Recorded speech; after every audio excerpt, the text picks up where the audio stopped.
Hello and welcome to another modelling video. This is Alan from the MK.1 at YouTube with another armour military model build, looking at the Comet late Second World War to post-World War English tank provided in the final push to Berlin and the occupation of Germany. This armour was not in service for long, but was designed as an intermediate vehicle to penetrate and outgun German tanks. Revell is a renowned company that has been in the modelling game from the very beginning, with a massive catalogue including many models from deceased and old brands. This is from a very old line of Matchbox kits in the old 1/76 scale, similar to Airfix. Immediately, the kit looks quite crude in design and sprue layout, including a very rare and unusual diorama piece that does not come with kits anymore, and a bit of an Easter egg. The instructions are Revell made and very clear and precise in the manner of constructing, quite short too. The paint guide does cover multiple languages. You get the full story specs of the armour, though it only recommends the Revell line of paint. I can't imagine this kit wasn't issued not too long ago. The decals were very mint and easy to use. The instructions also added an extra colour scheme not indicated on the box. The runners were quite rough as guts, quite a few casting lines and little moulding mistakes here and there. There is the added need of cleaning up just before the assemble stage of each step. My apologies for not documenting the photos too well. The bottom chassis assembled in a box-like structure, which is a bit flimsy when you're waiting for the cement to dry, followed by all the wheels being attached. You can see a lot of flaky plastic around the place from the sanding of the imperfections and excess flash around the wheels. This was a bit time consuming. The wheels didn't sit too straight too well, very fiddly. One of them just sagged and broke permanently after the tracks were applied. They're rubber over vinyl, a bit tricky to superglue into place. They were meant to interlock without glue, but just did not work whatsoever. A bit old, the rubber did break in multiple parts and gave me quite a hassle. The turret was cast in one piece with no bottom, a peg on the inside, and literally the cannon hatches on the top and the little fins are glued to the side. Very easy and straightforward. The cannon needed a lot of cleaning up.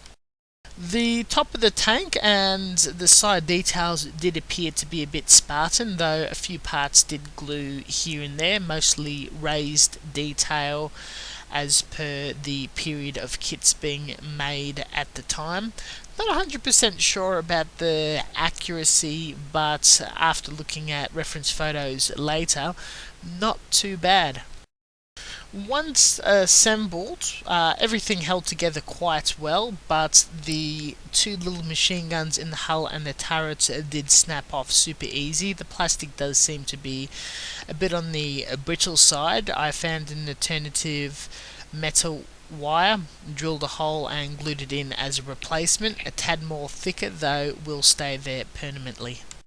To tell the truth, and even though I'm a fan of older style models, I was not too keen or proud of this project. It just did not go too well whatsoever and felt the kit was being a bit of a turd. The tracks absolutely buggered up, a few seam lines here and there, and the overall appearance together was extremely shabby. This was shelved for a while, but I did have the intention to polish up 6 months later and have a go at painting it. I like to keep all my armour lined up among each other and was not too keen on mounting it on the diorama, as cool as it was. I stashed it in the bits box and plan on using it in different projects in future. This all occurred 6 months ago at Model Expo at the Friend's Place. Today, while undercoating a heap of other armour I had sitting around, I sprayed the bottom and the top as usual with the Tamiya primer, and some of the qualities of this model started popping up and interesting me. Besides interruption from the cats, looking at the instructions and some reference material, the occupation of Germany colour scheme really inspired in an interesting pattern camouflage and unusual colours for a tank, a two-tone of very similar colours. Being a lot more interested than just a Russian olive green tank, I attacked it with the airbrush and matched up very closely to Guernsey paints, which again left me in another slum of looking quite ordinary. But it was not shelved for long, as the work required was very quick. Little study of the box art, and I attacked the tracks and other detail with Tamiya paints.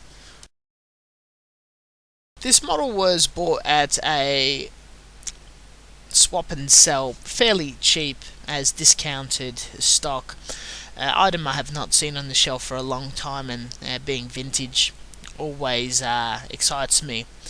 A few issues and snags came along the way, being a same priced model as a lot of simpler ready available 72nd 76. A bit of a disappointment, though. Once a bit of paint applied and the weathering processes of a Little Mig production, black wash from Citadel acrylic inks, and dry brushing of a lighter brown, the decals, which may I add applied beautifully, sealed with Tamiya flat coats, I could not be more happy with this finish and model.